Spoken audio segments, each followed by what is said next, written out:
तो भव्यात्मा हम स्वाध्याय कर रहे गोमटसार जीवकान ग्रंथराज का प्राण प्ररूपना के अंत में। बस अब प्राणों के स्वामी जो है उनकी चर्चा बाकी है। उसके पहले आचार्य भगवान हमें कह रहे हैं कि प्राण और पर्याप्तियों में अंतर क्या है, ये हमें बता रहे हैं। ये विषय मुख्यतः से मैंने बाकी ग्रंथों से लिया है। ये ज्यादा गोमटसार में नहीं है। जो कल से हम लोग जो चर्चा कर रहे हैं प्राण और पर्याप्ति की, आपको हो सकता है कि गोमटसार जीवकांड में इसके ऊपर ज्यादा चर्चा ना मिले, किंतु बाकी ग्रंथों में आती है, इसलिए थोड़ा सा इसके साथ लिया है। और मुझे ऐसा लग रहा था कल जब ये चर्चा चल रही थी और आप लोगों से जब इंटरेक्ट कर रहा था, कि हो सकता है कि अभी तक ये कंसेप्ट क्लियर नहीं हुआ है कि भाई पर्याप्ति और प्राण क्या फर्क है ना। देखो अभी कितने सारे हाँ बोल रहे हैं। कल पूछ पूछ के परेशान हो गया, किसी ने हाँ नहीं बोला, आज आधे से ज्यादा तो हाँ बोल रहे हैं। एक छोटा सा उदाहरण देकर के मैं समझाना चाहता हूं, शायद इसमें से आपको कुछ इंफॉर्मेशन मिल जाए। पर एक बात है, समझ लेना, ये सिर्फ उदाहरण के लिए है, समझने के लिए इसको उदाहरण के लेवल तक ही रखना। आप सबके पास में ये चौथा मकार है कि नहीं है? सब लोग उपयोग करते हैं? हाँ, सब लोग करते हैं। तो ये मोबाइल जो है, इसका उदाहरण हमने पहले लिया था पर्याप्ति के समय में। अब इसी उदाहरण में मैं प्राण को भी डालना चाहता हूं। तो पहले हमने क्या सोच देखा था कि मोबाइल हमारा पूरा का पूरा डेड हो चुका है, 100% बैटरी डाउन हो चुकी है ना। और फिर जब हम उसको पावर सॉकेट के साथ में जब जोड़ते हैं, चार्जिंग केबल के साथ, चार्जर के साथ में, तो पहले कुछ सेकंड बिल्कुल सन्नाटा रहता है, स्क्रीन के ऊपर कुछ नहीं आता है। और एक 10-15 सेकंड के बाद में आपको 0%, 1%, 2% ऐसे बैटरी चार्जिंग दिखाई देता है। तो वो जो पहले 10-15 सेकंड है, उन 10-15 सेकंड में क्या हुआ? क्या हुआ 10-15 सेकंड्स में? उस मोबाइल ने, उसका जो पूरी जो अंदर की जो रचना है, उन्होंने खुद में शक्ति भर ली। किस चीज के लिए? कि आगे जितने भी उस मोबाइल के फंक्शंस है, उस फंक्शंस को चलाने के लिए अपने में खुद में शक्ति भर ली, शक्ति की प्राप्ति कर ली, शक्ति की पूर्णता कर ली। सही बात है। तो शक्ति की पूर्णता कर ली। तो शक्ति की पूर्णता कर ली मतलब क्या है? जब तक शक्तियां पूर्ण नहीं हो रही थी, वो जो 10-15 सेकंड जो सन्नाटा था, तब शक्तियां प्राप्त करने की प्रोसेस चल रही थी, तब तक वो निर्वृत्त पर्याप्त अवस्था थी। और 10-15 सेकंड के बाद में वो पर्याप्त बन गया। अब पर्याप्त बनने के बाद में क्या है? आप उसका बटन पावर ऑन का चालू करेंगे और वो आपको स्क्रीन वगैरह सारी चीजें आ जाएगी, फिर आप आगे का काम कर सकते हैं। यहां तक तो सबको पर्याप्तियां समझ में आ गई थी। ऐसे ये जीव है, माता के गर्भ में हो, नरक के बिल में हो, उपपाद शैया पर हो, सम्मूर्छन हो, जहां पर भी हो, वहां पर आने के बाद पहले अंतर्मुहूर्त में ये सारी प्रक्रिया करता है। अब प्राणों को इसमें कैसे डालेंगे? भाई आपने चार्जिंग को फोन तो लगा दिया, और वो पहले 10 सेकंड के बाद में 0% आ भी गया। ये कब आ सकता है? जब उस सॉकेट में इलेक्ट्रिसिटी हो, है या ना। करंट हो तो ही तो मोबाइल चार्ज हो सकता है।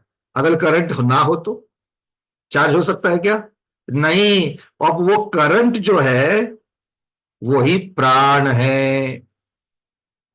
रुको, पूरा नहीं हुआ अभी तक, पूरा नहीं हुआ।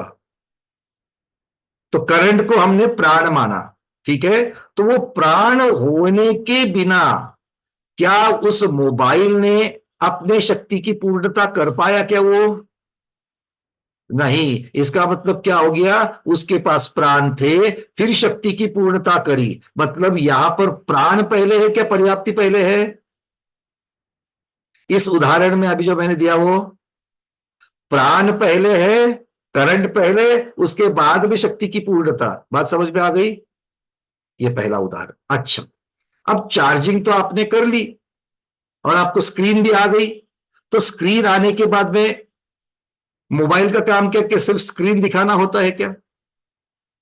क्या है मोबाइल के काम? क्या है मोबाइल का कार्य? क्या है? फोन करना, जो हम लोग भूल गए हैं ना। मोबाइल का दूसरा ही उद्योग ज्यादा हो चालू रहता है, सबसे पहला व्हाट्सएप। तो क्या व्हाट्सएप अपने आप खुल जाता है? फोन अपने आप लग जाता है? कोई फोटो देखना है, भगवंत के वीडियो देखने हैं यूट्यूब पर, भैया का वीडियो देखना है, ये अपने आप चालू होता है क्या? नहीं होता है। तो आप क्या करते हो?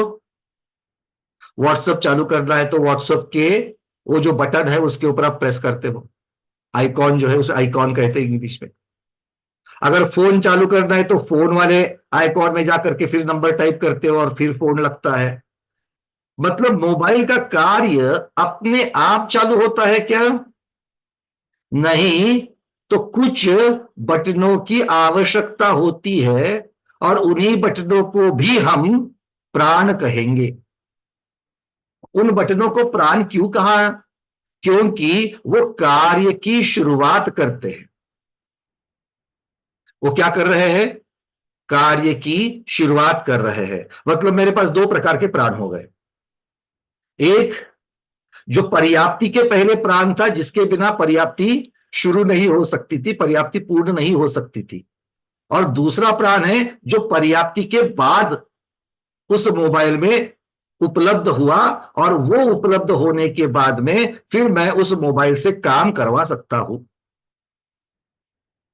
बात समझ में आ गई? तो ये दूसरे प्राण, उसको भी तो प्राण कहा। अब पहले वाले प्राण कौन से थे?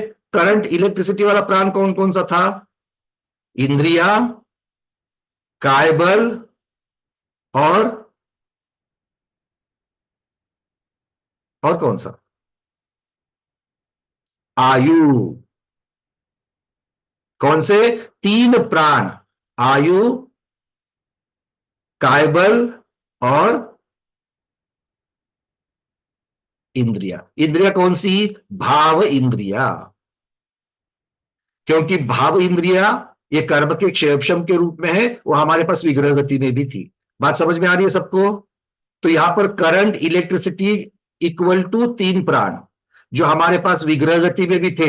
आयु विग्रह गति में थी कि नहीं थी? थी। काय बल विग्रह गति में था कि नहीं था?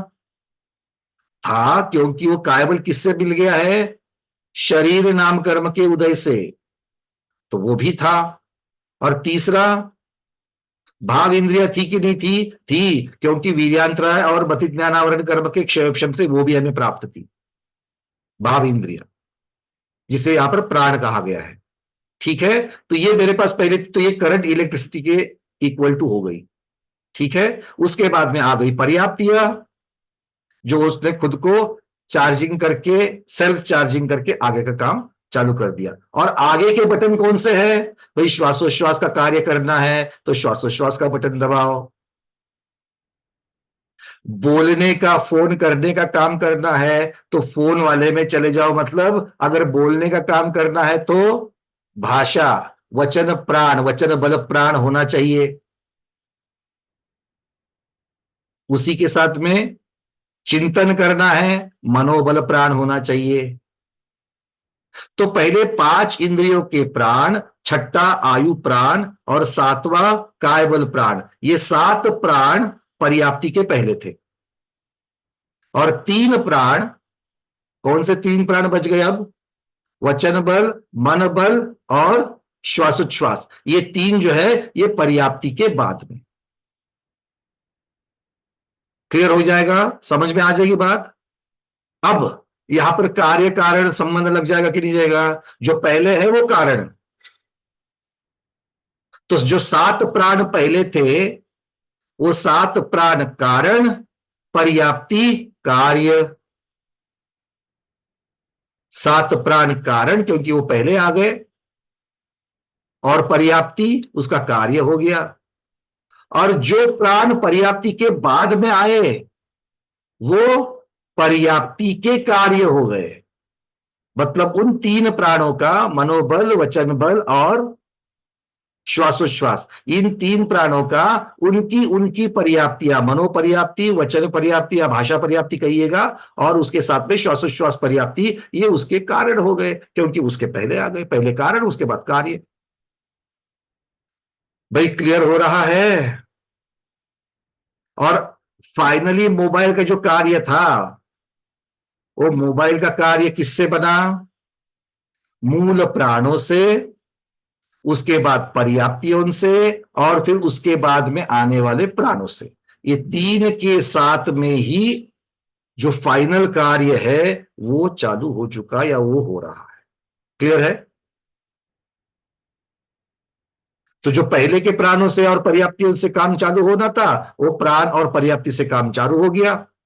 इंद्रिय बनना, शरीर का बनना, वो चालू हो गया। उसके लिए वो आगे अपने बटन दबाने की, उसके लिए वो वेट नहीं कर रहा है। बटन दबाने के लिए कौन वेट करेगा? व्हाट्सएप चालू होने के लिए, टेलीफोन करने के लिए, इंटरनेट देखने के लिए। आ रही बात समझ में? क्लियर हो रहा है? आपके चेहरे बता रहे हैं कि समझ में आ रहा है। तो उदाहरण में समझते वक्त आज ऐसे ही चिंतन में बैठ रहा था और अंदर थोड़ा सा काट रहा था मुझे कि कल की अभी तक, कल ठीक पूरा पूरा सेटिस्फेक्शन नहीं हुआ है ना। मतलब भोजन करने के बाद में जो तृप्ति होनी चाहिए वो कल नहीं हुई थी। अब मुझे लग रहा है कि आज इससे थोड़ी सहायता जरूर मिलेगी। तो पहले प्राण इलेक्ट्रिसिटी के जैसे, उसके बाद में सेल्फ चार्जिंग पर्याप्ति के जैसे, और उसके बाद में फिर बटन्स वगैरह दबा करके अंतिम कार्य लेना, वो फिर से कुछ प्राणों के जैसे। तो पहले प्राण, फिर पर्याप्ति, फिर प्राण। तो पहले 7 प्राण, फिर 6 पर्याप्ति, और फिर 3 प्राण। याद रहेगा? यही एक दूसरे के कार्य और कारण, ये इसके संबंध है। पहले के प्राण कारण, पर्याप्ति कार्य, पर्याप्ति कारण, और आगे के प्राण उसका कार्य। क्लियर है अरविंद जी? चलिए, बहुत बढ़िया। तो ये कल वाला विषय थोड़ा सा मैंने और हल्का करने का प्रयास किया है। इसको उदाहरण को उदाहरण के समय पर रखना। ठीक है, अब समझने के लिए इजी हो जाएगा। आगे बढ़ते हैं। अब प्रश्न ये आता है कि पर्याप्ति और प्राण में भेद क्या है, अंतर क्या है? क्या इन दोनों में अंतर है कि नहीं? ये बिल्कुल है। हमने तो अब तक तो सिर्फ समानता वाले जो पॉइंट से बिंदु है उनके ऊपर ही चर्चा करी। अब जो उनको दोनों को अलग करता है उसके ऊपर भी तो चर्चा होनी चाहिए। आचार्य भगवान कहते हैं, आहार, शरीर, इंद्रिय आदि शक्तियों की पूर्णता पर्याप्ति है। देखो, सेल्फ चार्जिंग मतलब इलेक्ट्रिसिटी है क्या? बोलो। अभी जो मोबाइल का उदाहरण दिया था, तो जो सेल्फ चार्जिंग हो रहा है, जो 10 सेकेंड का जो स्क्रीन पूरी बंद थी और उसके बाद जो 0% आया, तो वो चार्जिंग होना इलेक्ट्रिसिटी है क्या? नहीं, वो तो इलेक्ट्रिसिटी से चार्जिंग करवा रहा है। और ये चार्जिंग मतलब व्हाट्सएप का बटन है क्या? फोन करने का बटन है क्या? इंटरनेट, गूगल, यूट्यूब का बटन है क्या? नहीं। फर्क है कि नहीं है? वही आचार्य महाराज कह रहे हैं कि पर्याप्ति और प्राण, इन दोनों में फर्क है। शक्ति की पूर्णता पर्याप्ति है, और जिनके द्वारा जीव जीवित पने को और कार्य करने को उद्युत होता है, वो जाकर के कहलाते हैं प्राण। अब यहां पर एक शंका आ गई कि भाई 5 भाव इंद्रिया, आयु और कायबल, इनको तो आप प्राण कह सकते हो। क्या क्या कह रहे हैं? 5 भाव इंद्रिया, आयु और कायबल, इनको तो आप प्राण कह सकते हो। क्यों? क्योंकि इनके साथ में जीव अपर्याप्त अवस्था में भी जीता है। इसके साथ में जीव क्या होता है? अपर्याप्त अवस्था में जीता है। हा या ना? पर आप वचन बल, मन बल और श्वासोश्वास, इन तीनों को प्राण क्यों कह रहे हो? क्योंकि ये तीन अपर्याप्त अवस्था में होते हैं क्या? निर्वृत्त पर्याप्त अवस्था में होते हैं क्या? नहीं होते। फिर भी जीव जिंदा रहता है कि नहीं रहता है? तो जिसके बगैर जीव जिंदा रहता है उसको प्राण कैसे कहोगे? प्रश्न समझ में आ गया? बड़ी गहन चर्चा है। सिद्धांत चक्रवर्ती नेमिचंद्र महाराज आपको चर्चा के लिए आमंत्रित कर रहे हैं। वो प्रश्न यहां पर उठ रहा है कि दोनों में फर्क क्या है। तो प्रश्न तो समझ में आ गया, तो उनको भाई प्राण क्यों कह रहे हो? भाई इलेक्ट्रिसिटी प्राण है मोबाइल के लिए, ये तो समझ में आता है। वो बटन को प्राण क्यों कह रहे हो? उसके बिना तो हमारा फोन पहले भी चार्ज हो चुका। हुआ कि नहीं हुआ? अगर आप व्हाट्सएप नहीं चलाओ यूट्यूब नहीं चलाओ तो भी फोन चार्ज हुआ कि नहीं हुआ? फोन चार्ज किससे हुआ? इलेक्ट्रिसिटी से। तो इलेक्ट्रिसिटी को आप प्राण कहो, बाकियों को प्राण क्यों कह रहे हो? अब ये प्रश्न है। आचार्य महाराज कहते हैं आपने सही बताया कि अपर्याप्त अवस्था में जीव इनके बिना भी जी पाया, किंतु पर्याप्त अवस्था में इनके बिना जिया जा सकता है क्या? अब बताओ। अब तो बिल्कुल सीधा सीधा है क्यों चेतन जी?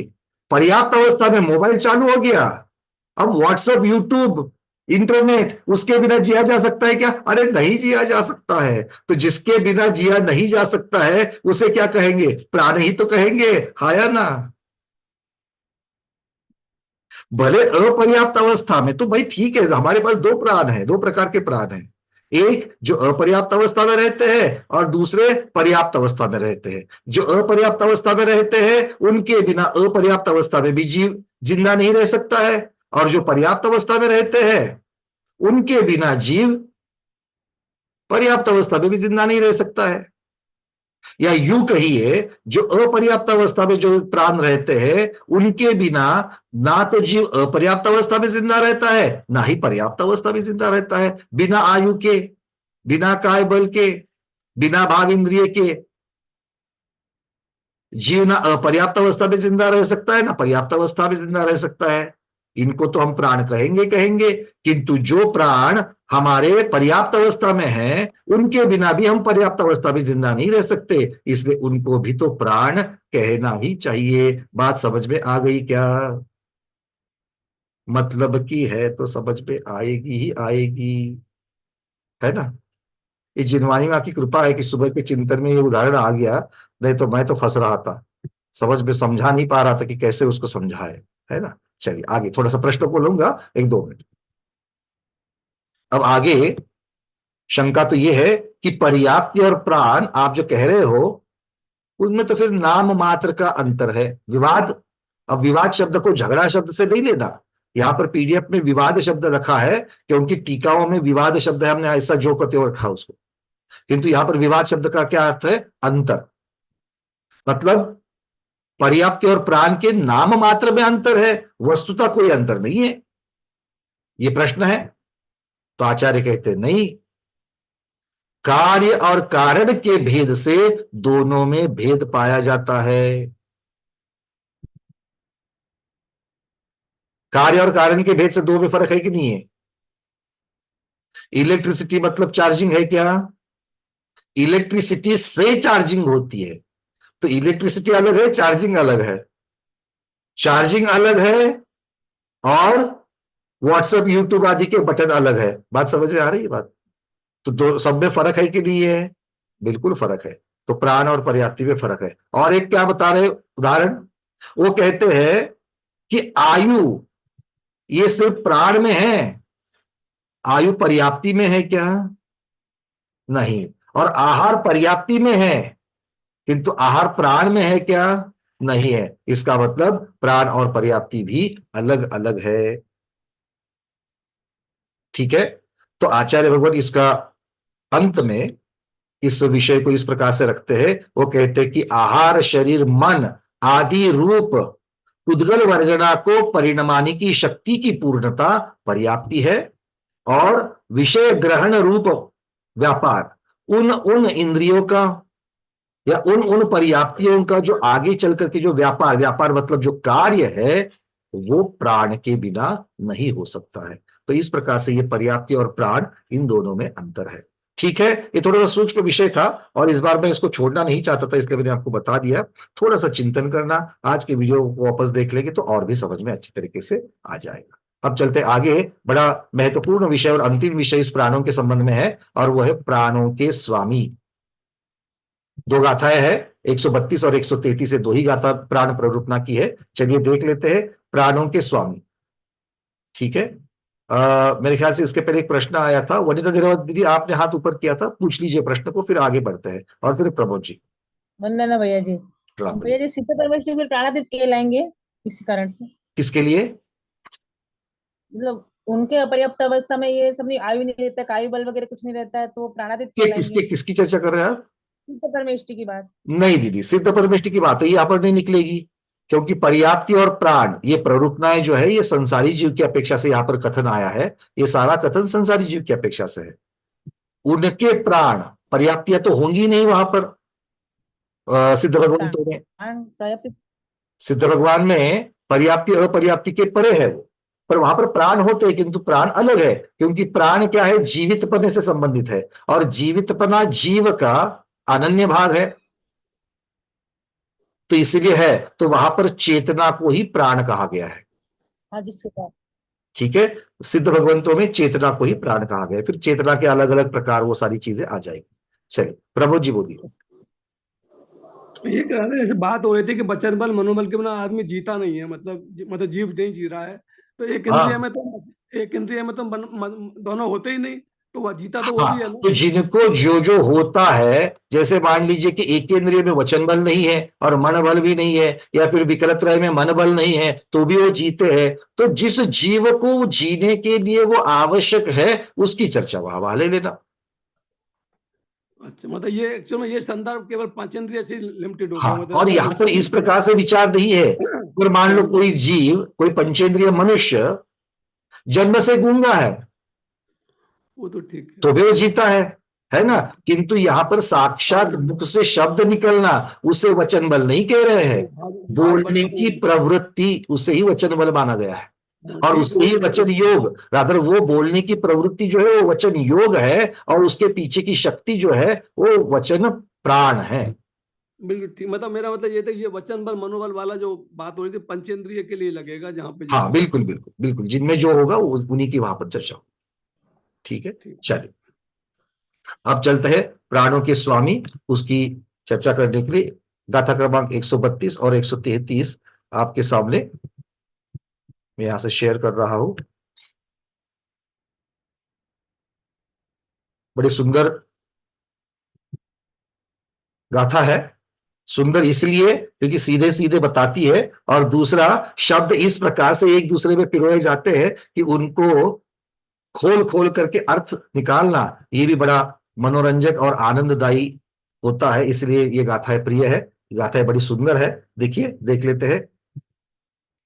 इंदिय काया उणीय पुन्ना पुण्य सुपुन्नगे आण बी इंदियादि पुण्य वचिबनो सन्नि पुण्यव दस सन्नीनम पाणा से गुणति मस्सवे ऊणा भजते सिधरे सुय सत्त दुगे से गे गुना। पहले 132 नंबर की गाथा को ले लेते हैं।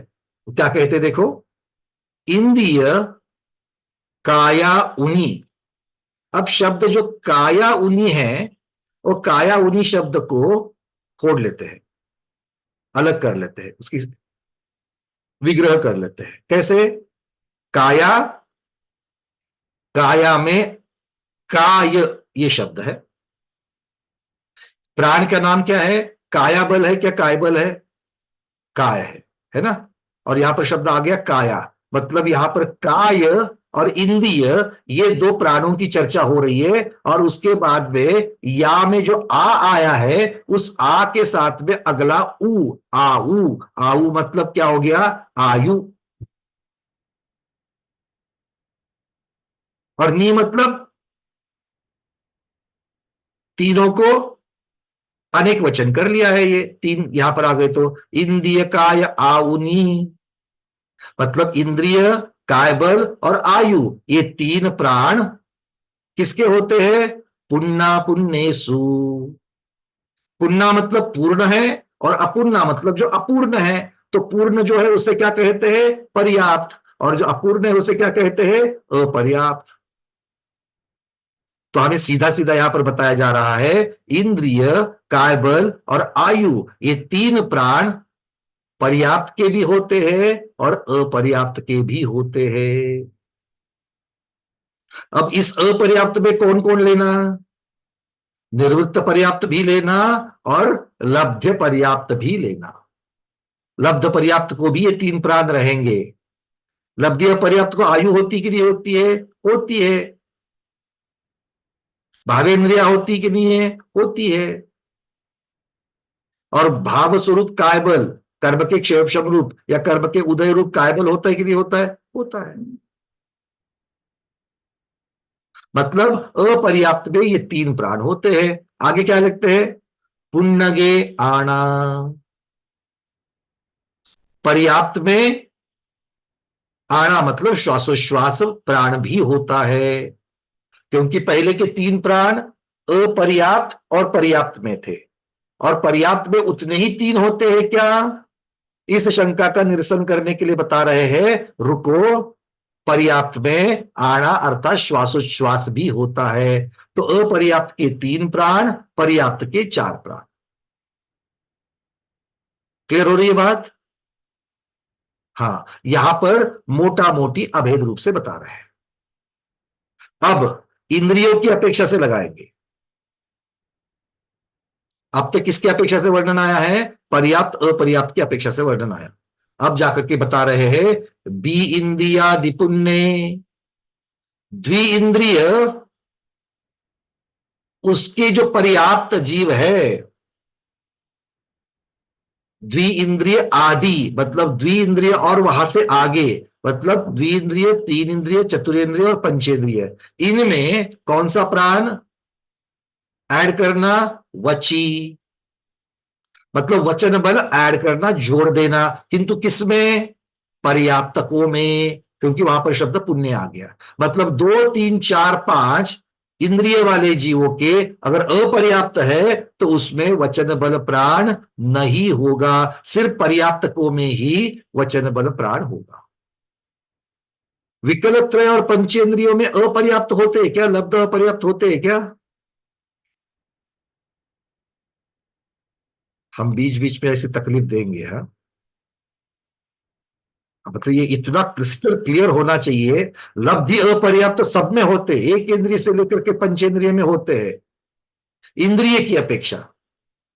और गति की अपेक्षा सिर्फ तिर्यंच और मनुष्य में ही होते, देवदारकी में नहीं होते। क्लियर है? याद रहेगा? बहुत बढ़िया, आगे बढ़ते हैं। तो आचार्य क्या कह रहे हैं? बे इंद्रियादि पर्याप्त दो तीन चार पांच, ये इंद्रिय वाले जो पर्याप्त है उनमें वचन बल भी जोड़ देना, और मनो मन बल प्राण सन्निपुण्येव, संगी पर्याप्तकों में जोड़ देना। अब सौज्ञी पर्याप्त ये शब्द कहने की बात क्या है? क्योंकि संगी लब्ध पर्याप्त भी होते हैं। होते कि नहीं होते संगी लब्ध अपर्याप्त? हाँ, होते हैं। पंचेंद्रिय तिर्यंच और पंचेंद्रिय मनुष्य लब्ध अपर्याप्त हो सकते हैं, और उनके सौज्ञीपना नाम कर्म की वजह से सौज्ञीपना भी है, इसलिए उनको सौज्ञी भी कहा जाता है। तो इसीलिए शब्द आ गया सन्निपुण्य व पर्याप्त सौज्ञी जीवों के ये मनोबल प्राण होता है। ठीक है, बात समझ में आ गई? तो पहली गाथा पर्याप्त अपर्याप्त और वचन बल और मन बल यहां पर इंद्रियों की अपेक्षा से बता दिया, किंतु वो भी पर्याप्तकों में ही बता दिया, अपर्याप्तों में नहीं है। अब अर्थ देखो कि अपुण्य सु जो अपर्याप्त में है, तीन ही प्राण है, इंद्रिय, कायबल और आयु, और बाकी के प्राण जो है आन पान अर्थात श्वासोश्वास, वचन बल, मन बल, ये किसमें है? ये तीन प्राण किसमें है? वो पर्याप्तकों में ही होते हैं। आगे कह रहे हैं दस सन्नीनम पाणा, जो सन्नी संगी है, पर्याप्तक है। अब सौज्ञी कितने कितने इंद्रिय होते हैं नियम से? सौज्ञी जीव नियम से कितने इंद्रिय होते हैं? पांच इंद्रिय ही होते हैं। कभी चार इंद्रिय, तीन इंद्रिय, दो इंद्रिय वालों को मन होता है क्या? नहीं होता है। होता है तो पंचेंद्रिय को ही होता है। इसीलिए सीधा बता दिया कि सन्नी जीव अर्थात पर्याप्तक सौज्ञी जीव जो है, मन वाले जीव जो है, उनको 10 प्राण होते हैं।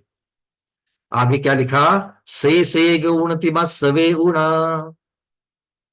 अब ये जो शब्द है ना, से गुणम तिमस्स, इनमें से हमको शब्दों को निकालना है। क्या क्या शब्द निकलते देखो उसमें से। पहला तो निकला से मतलब शेष। किनसे शेष? जो पहले अभी 10 प्राण सौदनी जीवों को बताए गए थे, सौंगी पंचेंद्रिय को जो बताए गए थे, उनको छोड़ करके शेष मतलब कौन कौन आ गए? असंगी पंचेंद्रिय, चतुरेंद्रिय, त्रिइंद्रिय, द्विइंद्रिय और एकेंद्रिय, ये आ गए इनको शेष। इनमें क्या क्या करना? एक उन्नति। ऊन मतलब कम करना। ऊन शब्द आता है कि नहीं आता है? हीनता के लिए, कम करने के लिए ऊन कहते हैं। तो एक ऊन, एक एक को कम करते जाना। मतलब संगी पंचेंद्रिय में 10 है, तो असंगी पंचेंद्रिय में कितने होंगे? एक कम करो, 9 प्राण होंगे। चतुरेंद्रिय में कितने होंगे? एक कम करो, 8 प्राण होंगे। त्रिइंद्रिय में एक कम करो, कितने होंगे? 7 प्राण होंगे। द्विइंद्रिय में कितने होंगे? एक कम करो, 6 होंगे। रुको, यहां पर रुको। क्यों? क्योंकि वहां पर और कुछ कह रहे हैं। एकेंद्रिय वाले बचे हैं। एकेंद्रिय कौन है इन सब लाइन में? अंतिम है। तो यहां पर देखो, से गुण तिमस्स, उसमें नतिमस्स और न के पहले से में ग जो था, से में ग जो था वो हलंत था, उसमें ऊ भी जुड़ा और अ भी जुड़ा। ऊ किसका जुड़ा? ऊन का ऊ जुड़ा और अंतिमस्स का अ जुड़ा। अंतिम शब्द दिख रहा है क्या सबको? से गुणतिमस्स, इसमें अंतिमस्स ये शब्द दिख रहा है क्या सबको? बढ़िया से देख लेना। जब दिखेगा ना, बड़ी हर्ष होता है, आनंद होता है।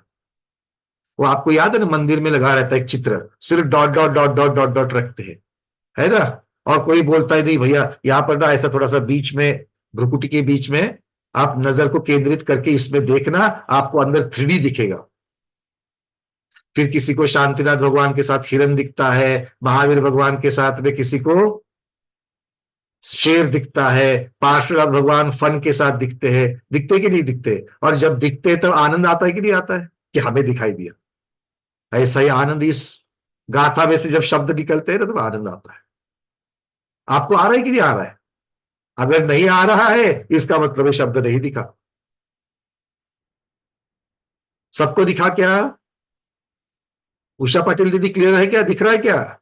हाँ देखो, से गु शब्द को निकालो और सिर्फ नतिमस्स, नतिमस्स को रखो। अब नतिमस्स में अ बाकी है, अ जुड़ते ही अंतिमस्स हो जाएगा कि नहीं हो जाएगा?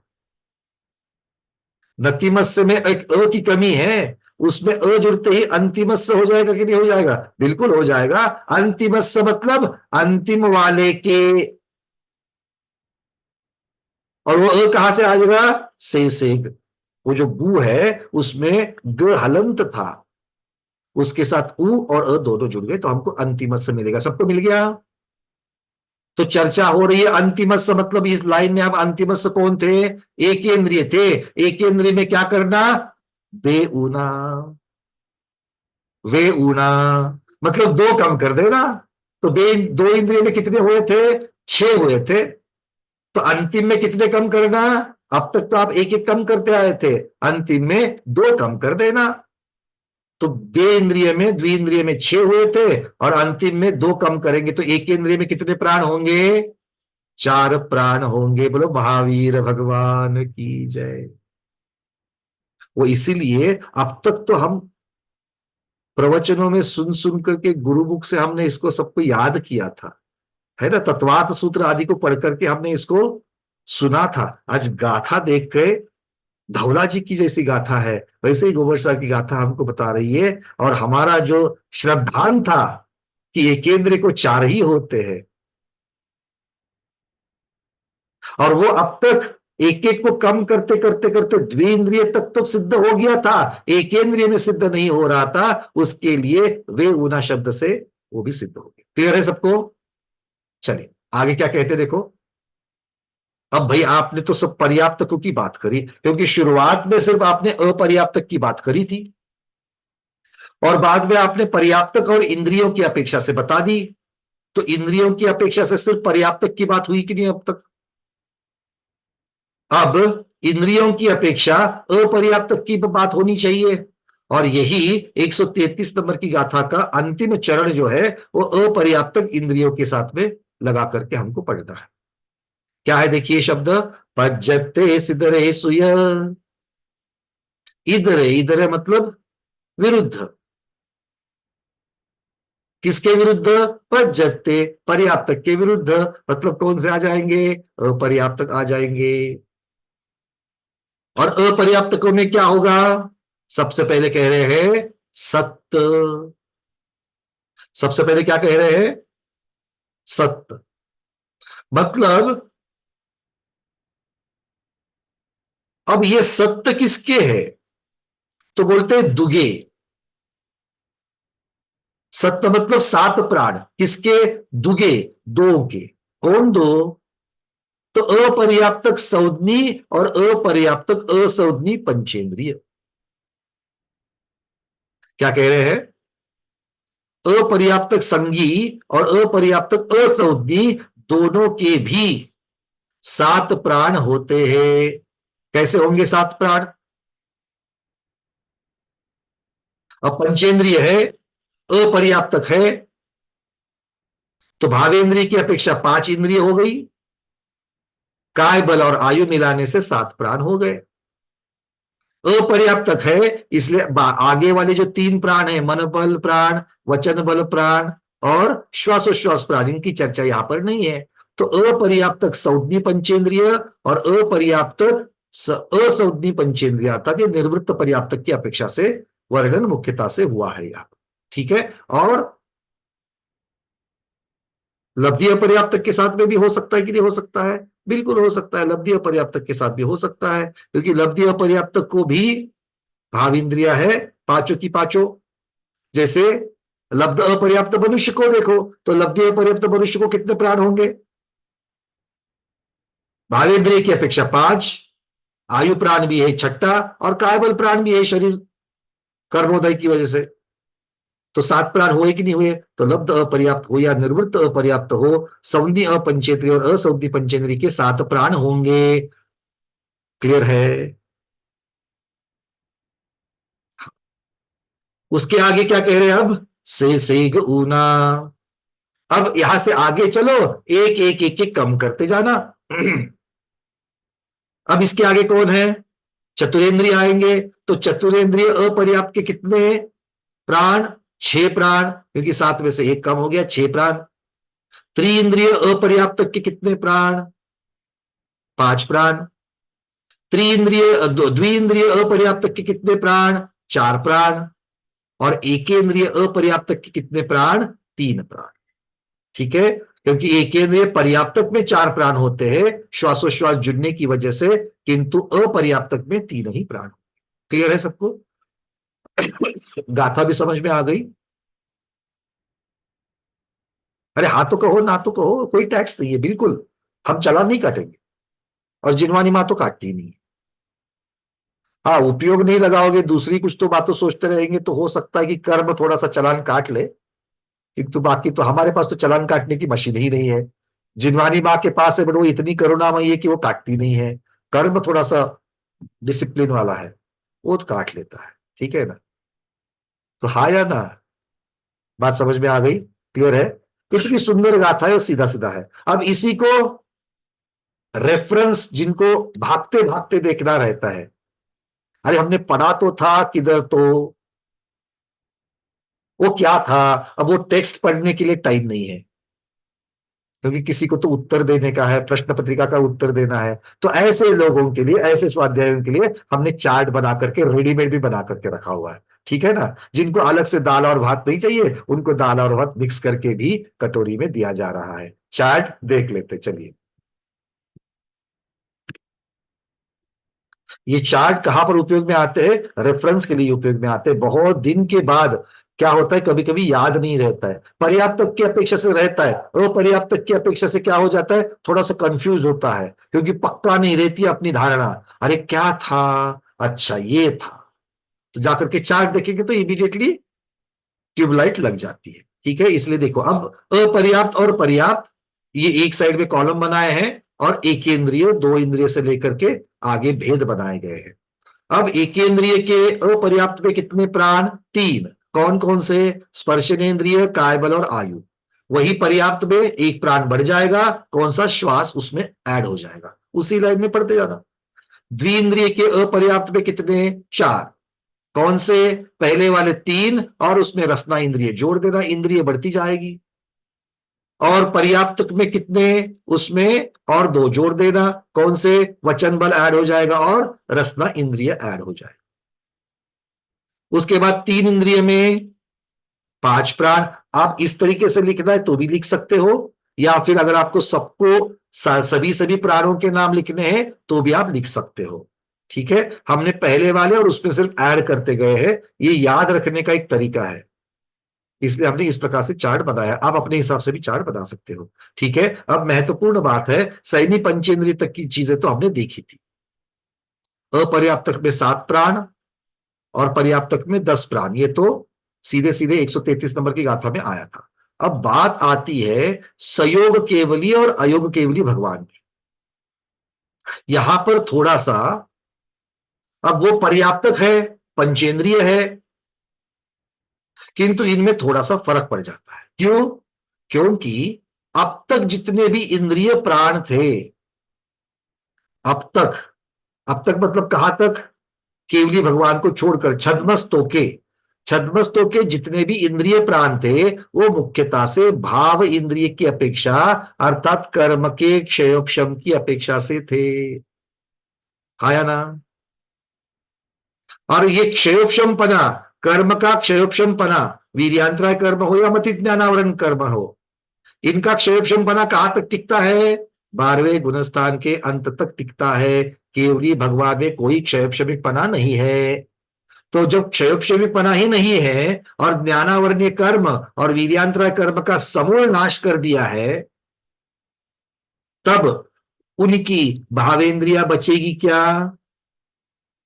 मतलब जैसे आप और हम इंद्रियों के द्वारा जानते हैं कि ये गर्म है, ये ठंडा है, ये मीठा है, ये तीखा है, ये बदबू है, ये खुशबू है, कोई आवाज आ रही है, कुछ दिख रहा है, ऐसा सब इंद्रियों के द्वारा केवली भगवान नहीं देखते। केवली भगवान सीधे आत्मा से देखते हैं, क्योंकि उनके पास केवल दर्शन है और केवल ज्ञान है। ठीक है, बात क्लियर है? तो यहां पर क्या हो जाएगा? भावेंद्रिया नष्ट हो गई भगवान की, तो भगवान के इंद्रिय प्राण होगा क्या? बोलो। भगवान की इंद्रिय प्राण जो भावेंद्रिय की अपेक्षा, कर्म के क्षयोक्षम की अपेक्षा था, कारण ही खत्म हो गया तो कार्य होगा क्या? नहीं होगा। तो पांच इंद्रिया कम कर दो। दूसरा, पर्याप्त अवस्था में, अर्थात वहां पर मुख्यता से केवली काल में बता रहे हैं, क्योंकि भगवान का अपर्याप्त अवस्था कहां बनती है? समुद्घात में बनती है। उसके बिना तो केवली भगवान तो पर्याप्त ही रहते हैं। तो मुख्यता से पर्याप्त की अपेक्षा से कौन कौन से प्राण रहेंगे भगवान के? अब पांच इंद्रियों वाले तो खत्म हो गए। अच्छा, मनोबल प्राण जो था वो भी किसकी अपेक्षा से था? वीर्यांतराय कर्म और नो इंद्रियावरण कर्म का क्षयोक्षम, मतलब वो भी क्षयोक्षम वाली चीज थी, तो वो भी हट गई। मतलब भगवान के मनोबल रहेगा क्या? मनोबल प्राण भी नहीं रहेगा। मतलब 6 प्राण निकल गए, तो 10 में से 6 निकल गए तो कितने बच जाएंगे? 4। तो भगवान के पर्याप्त अवस्था में जब तक भगवान समोसरण आदि में विराजमान है, उनका विहार श्री विहार हो रहा है, तब तक भगवान के 4 प्राण होंगे। कौन कौन से होंगे? भगवान के पास आयु है, भगवान के पास कायबल है, भगवान के पास श्वासोश्वास है, और भगवान के पास वचन बल है। ठीक है, ये 4 प्राण भगवान के पास होंगे। मनोबल प्राण नहीं होता है। बहुत बार लोग मनोबल और मनोयोग इनमें फर्क कर लेते हैं, कंफ्यूजन कर लेते हैं। भगवान के मनोयोग तो है, मनोबल नहीं है। मनोयोग क्या चीज है आगे काय मार्गना में देखेंगे, योग मार्गना में देखेंगे। अभी तो हमें सिर्फ प्राण की चर्चा करनी है, ठीक है, क्लियर है।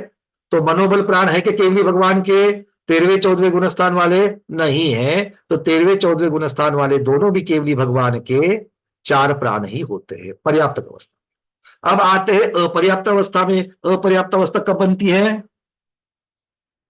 कब बनती है? समुद्घात में बनती है ना। उसमें भी कब बनती है? कपाट, प्रतार और लोकपूरण में बनती है, दंड में नहीं रहती है। तो इस प्रकार से 3 अवस्था में होती है। तो वहां पर भगवान के आयु भी है और काय बल भी है। वहां पर भगवान के श्वास और वचन बल नहीं है, क्योंकि श्वास और वचन बल अपर्याप्त अवस्था में होते हैं क्या? नहीं होते। इसलिए उन 2 को वहां पर अपर्याप्त अवस्था में खत्म कर दिया। ठीक है, क्लियर है। चलिए, और शुक्ल ध्यान की अवस्था में, शुक्ल ध्यान की अवस्था में मतलब अब यहां पर केवली भगवान, अयोग केवली की अपेक्षा से लगाना चाहिए। चतुर्थ केवल शुक्ल ध्यान की अपेक्षा से वैसे लगाना चाहिए, तृतीय नहीं। या फिर अयोग केवली भगवान की अपेक्षा से लगाना चाहिए, क्योंकि अयोग केवली भगवान की यहां पर ना अपर्याप्तता है ना पर्याप्तता है। ठीक है, तो वहां पर मुख्यता से क्या होंगे? वहां पर भी कायबल और आयु ही रहेंगे। कायबल क्यों है? क्योंकि शरीर नाम कर्म का अभी भी उदय है, और आयु तो भगवान की अंतिम समय तक रहेगी। और वचन बल और श्वास, ये जो क्रियाएं हैं, इनका निरोध योग निरोध में तो हो गया, तीसरे शुक्ल ध्यान की अवस्था में हो गया। तो तीसरे शुक्ल ध्यान की अवस्था में इसका निरोध होने की वजह से यहां पर भी नहीं है। ठीक है, किंतु तीसरे शुक्ल ध्यान के फल की अपेक्षा कायबल और आयु, ऐसा अर्थ यहां पर लगाना चाहिए। और अयोग केवली भगवान में वहां पर तो आयु ही रहेगी, कायबल भी नहीं रहेगा, क्योंकि कायबल ये जो क्रियाएं है वो मुख्यता से, ये धवला जी ने इस प्रकरण को आगे दिया है, इसलिए हमने नीचे वो गाथा भी यहां पर दी गई है कि आचार्य भगवंतों ने, ये सूक्ष्म विषय है, वहां पर कायबल को नहीं माना है। ठीक है, शरीर नाम कर्म का उदय तो है, किंतु वहां पर कायबल नहीं माना गया है। इस प्रकार से आचार्य भगवत यहां पर कह रहे हैं। तम्हा सजोगी केवल इस चत्तारी पाणा, 2 पाणा वाह। तो सहयोग केवली भगवान के बारे में आ रहा है, उनके 4 प्राण होंगे या फिर 2 प्राण होंगे। 4 प्राण पर्याप्त अवस्था में और अपर्याप्त अवस्था में 2 प्राण होंगे। ये धवला जी की पुस्तक क्रमांक 2 में आ चुका है। क्लियर है ये सब लोगों को? तो इस प्रकार से ये प्राणों की जो स्वामी है उनकी अपेक्षा से ये वर्णन आया है। इसी को, इसके बारे में और थोड़ी खुलासा जो है, जो अभी मैंने काफी हद तक तो कर ही दिया है, कि अयोग जिनके 1 प्राण क्यों होता है, ये आपके मन में अभी भी मंडरा रहा है, मुझे आपके चेहरे से दिख रहा है ना, कि अयोग केवली में 14वें गुणस्थान वाले महाराज को 1 ही रखा, 2 क्यों नहीं रखे, कायबल को क्यों हटाया गया? तब आचार्य भगवान इसका उत्तर दे रहे हैं कि ज्ञानावरण कर्म के क्षयोक्षम स्वरूप 5 इंद्रिय प्राण तो अयोग केवली के नहीं है। इसी प्रकार आन पान अर्थात श्वासोश्वास, भाषा और मनोबल प्राण भी उनके नहीं है। और पर्याप्ति जनित प्राण संज्ञा वाली शक्ति का उनका अभाव है। क्या कह रहे हैं? पर्याप्ति जनित प्राण संज्ञा वाली शक्ति का उनका अभाव है। और इसी प्रकार उनके कायबल नाम का प्राण भी नहीं है। क्यों? उनके शरीर नाम कर्मोदय जनित कर्म और नो कर्म आगमन का अभाव है। क्या कह रहे हैं? अब 14वें गुणस्थान में, 14वें गुणस्थान में ना कोई भगवान के कर्म का बंध होगा और ना ही नो कर्म आएगा। तो नो कर्म हमारे काय से संबंधित है, और नो कर्म की वर्गना यहां पर आ रही है क्या? 14वें गुणस्थान में कोई भी योग है क्या भगवान के? मनोयोग, वचन योग, काय योग है क्या? नहीं है। क्यों नहीं है? क्योंकि वहां पर भगवान ना कर्मन पुरगना वर्गना ले रहे, ना नो कर्म वर्गना ले रहे। नो कर्म मतलब शरीर को लगने वाली वर्गना। 14वें गुण स्थान में नो कर्म वर्गणा भी नहीं ले रहे हैं और नो कर्म वर्गणा नहीं है, इसलिए काय बल प्राण भी वहां पर नहीं है। ऐसे आचार्य भगवान यहां पर उसका समाधान दे रहे हैं। ठीक है, इसलिए अयोग केवली भगवान के सिर्फ एक और एक आयु प्राण का ही वहां पर उपस्थिति पाई जाती है, ये यहां पर कह रहे हैं। ठीक है, अब इसको एकांत नहीं मानना। आचार्य क्या कह रहे हैं आगे, इसको एकांत नहीं मानना मतलब अभी जो कथन किया किसके बारे में, केवली भगवान के बारे में, 4, 2 और 1, इसको एकांत नहीं मानना। क्यों? क्योंकि ये प्रधानता से किया गया वर्णन है। ये प्रधानता से मतलब किसी विवक्षा से, किसी अपेक्षाओं से किया हुआ वर्णन है। और आगे कहते हैं उपचार का आश्रय लेकर के अयोगी जिनके एक प्राण भी माने गए हैं या फिर 6 प्राण माने गए हैं अथवा 7 प्राण भी माने गए हैं, ये कथन अप्रधान अर्थात गौण प्रकार का है। ये वहां पर आगे धवला जी में कहा गया है। क्या कहते हैं आगे देखिए, इसको जितना समझ सकते हैं उतना समझेंगे, नहीं तो इसको भगवान की वाणी मान करके ग्रहण करके आगे चलेंगे। ठीक है, क्या कहते हैं, इसका कारण क्या देते हैं, समझने के लिए इजी है। जहां मुख्य का अभाव हो किंतु उसके कथन करने का निमित्त या कारण या प्रयोजन मिल जाए, उस वहां पर उपचार कथन किया जाता है। देखो आरिका माता जी को उपचार से महाव्रती कहते कि नहीं कहते हैं, तो उपचार से महाव्रती मतलब उनके ऊपर कोई उपकार नहीं कर रहा है या फिर उनको कोई भाई दे दो इस प्रकार से भी कोई उनके महाव्रत, ऐसी बात नहीं है। तो वहां पर उपचार कथन का अर्थ क्या होता है, अप्रधान कथन या किसी निमित्त से, विवक्षा से, किसी कारण से वो कथन किया जाता है, इसीलिए उसको उपचार कथन कहा गया है। क्योंकि स्त्री पर्याय है, स्त्री पर्याय में वस्त्र का त्याग नहीं किया जा सकता है, इसीलिए अचेलकत्व की जगह पर चेलकत्व ये उनका गुण होता है। अचेलकत्व मतलब नग्नत्व, ये मुनि महाराज का गुण है, तो अनग्नत्व ये आरिका माता जी का मूल गुण है। तो अपनी अपनी पर्याय की अपेक्षा से ये दिए गए हैं। ठीक है बड़ा सुंदर एक प्रकरण अभी तात्पर्य वृत्ति और आचार्य सूर्यसागर महाराज का मैं कुछ स्वाध्याय कर रहा हूं, उनके प्रवचनों का स्वाध्याय कर रहा था, तो उसमें तात्पर्य वृत्ति का विषय आ गया और एक कुनकुन स्वामी की जो ग्रंथ संपदा है उसके बारे में प्रकरण आ गया। तो एक जगह पर उन्होंने साक्षात अनुभव किया है, बोले वाराणसी में थे महाराज जी, तो वहां पर किसी दूसरे संघ के क्षुल्लक जी आ गए और महाराज जी के संघ में तो 3 आरिका माता जी थी, मुनि महाराज तो थे ही थे, तो उनका आहार होना था, तो उन्होंने बोल दिया कि एक क्षुल्लक महाराज जी आए तो उनका आहार यहाँ पर होगा क्या। तो बिल्कुल, और कौन आ गया, ब्रह्मचारी भैया सामने पहले आ जाते हैं। तो उन्होंने पूछा कि भाई महाराज जी का आहार यहाँ पर होगा क्या, बोले बिल्कुल होगा, क्यों नहीं होगा, संघ का, इतने बड़े संघ का आहार हो रहा है तो क्षुल्लक जी का आहार क्यों नहीं होगा, बिल्कुल होगा। ऐसा कहते ही उन्होंने फिर आगे की चीज, अपने मन की मंशा, वो चौके वाली जो दीदी थी उनको चिपका दी। क्या बोला, नहीं पर हमारे संघ में आरिका माता जी से क्षुल्लक जी श्रेष्ठ होते हैं, आरिका माता जी से क्षुल्लक जी श्रेष्ठ होते हैं। अब चौके वाली दीदी क्या करेगी, मतलब, और इसीलिए क्या करना, आरिका माता जी से पहले हमारे क्षुल्लक जी आहार के लिए उठेंगे, पहली बात। और दूसरी बात, अगर चौके में आरिका माता जी का प्रगान हो चुका है हमारे बाद में, क्षुल्लक जी के बाद में, तो क्षुल्लक जी के लिए ऊंचा आसन रहेगा, आरिका माता जी के लिए नीचा आसन रहेगा। ये शर्त उन्होंने वहां पर रख दी। अब दीदी क्या करे, दीदी ने बोला ठीक है पहले आचार्य महाराज के पास चलो। तो सूर्यसागर महाराज के सामने उनको लेके गए, तो आचार्य महाराज ने पहले पूछा, सबसे पहली बात तो यह है, आप तो आ गए चौके की व्यवस्था देखने के लिए, क्षुल्लक जी क्यों नहीं आए, जब यहां पर आचार्य और नगर मुनिराज विराजमान है, संग विराजमान है, तो दर्शन करने के लिए क्षुल्लक जी क्यों नहीं आए, पहला प्रश्न। और दूसरा प्रश्न पूछा कि क्षुल्लक जी आरिका माता जी से उच्च कैसे, तो उन्होंने बता दिया कि आरिका माता जी के पास में 6 वार की साड़ी होती है, वस्त्र होता है, और क्षुल्लक जी के पास में सिर्फ 2 फुट का, 2 फीट का ही तो वस्त्र होता है। तो जिनके पास कम वस्त्र वो ज्यादा उच्च, ये उनका। तो महाराज ने बोला भैया इसका प्रमाण दिखाओ हमें।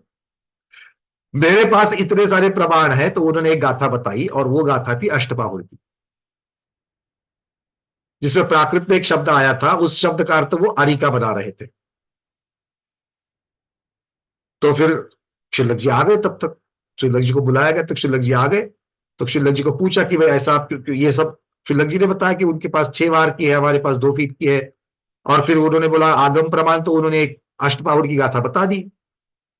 देखो ये शब्द यहां पर है। तो आचार्य महाराज ने कहा कि इस शब्द का, आप जिस शब्द का अर्थ आरिका कर रहे हो, वो कैसे कर रहे हो? किसी टीका में प्राकृत के व्याकरण से, संस्कृत के व्याकरण से हमें ये शब्द का अर्थ आरिका होता है, ये समझाइए, इसको सिद्ध करिए। और अगर सिद्ध नहीं करते हो तो आरिका माता जी से नीचे बैठो, क्योंकि मैं सिद्ध करता हूं कि आरिका श्राविकाए नहीं है, आरिका आरिकाए है।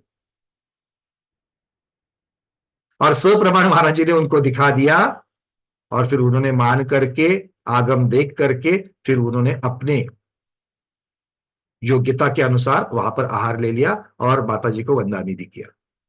खैर, तो विषय कहीं से कहीं चला जाता है और गुरुओं की याद आ जाती है। उपचार शब्द की वजह से हम लोग यहां तक पहुंचे थे। तो गौण अर्थ यहां पर क्या है?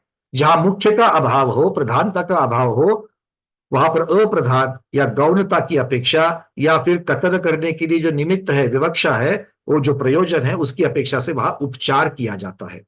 आयोगी जिन अर्थात 14वें गुणस्थानवर्ती महाराज शायोक्षबिक इंद्रियों के अभाव में पंचेंद्रिय जाति कर्मोदय के कारण 5 इंद्रिय प्राणों का उपचार बन जाता है।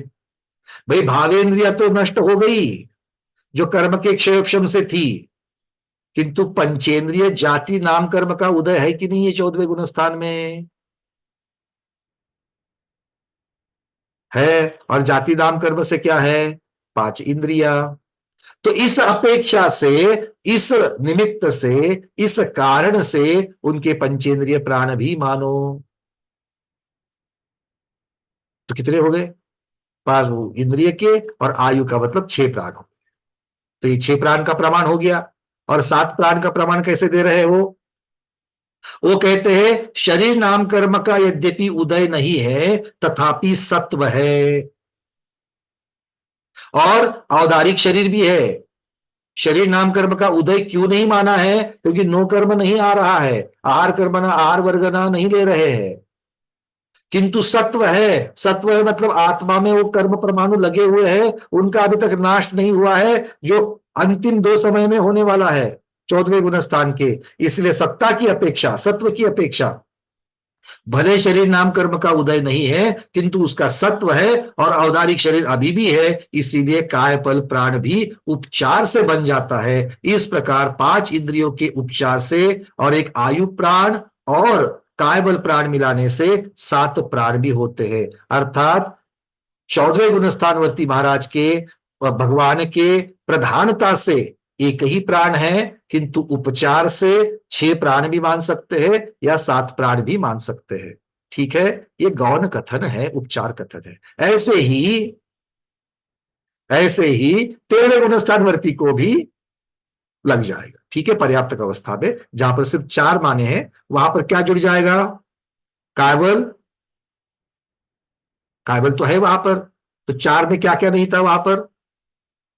मनोबल नहीं था, और उसके साथ में 5 भावेंद्रिया नहीं थी, तो 5 भावेंद्रिया वहां पर जुड़ सकती है। और मनोबल के लिए, क्योंकि वो कर्म के क्षयक्षम की अपेक्षा से है, किंतु उनका, और सवदी असवदीपने से भी है, किंतु जिस कर्म का सत्व है वो कर्म का सत्व है, तो वो मनोबल प्राण भी, क्योंकि संगीपना ये नाम कर्म की अपेक्षा से मिलता है, तो उस नाम कर्म का अगर सत्व है तो वो भी भगवान के उस अपेक्षा से प्राण बन जाएगा। ये यहां पर हमको समझना है। ठीक है, तो इसे कहते हैं स्याद्वाद, प्रधान कथन और अप्रधान कथन। मुख्य कथन और गौण कथन या उपचार कथन। बात समझ में आ गई सबको? हाँ या ना?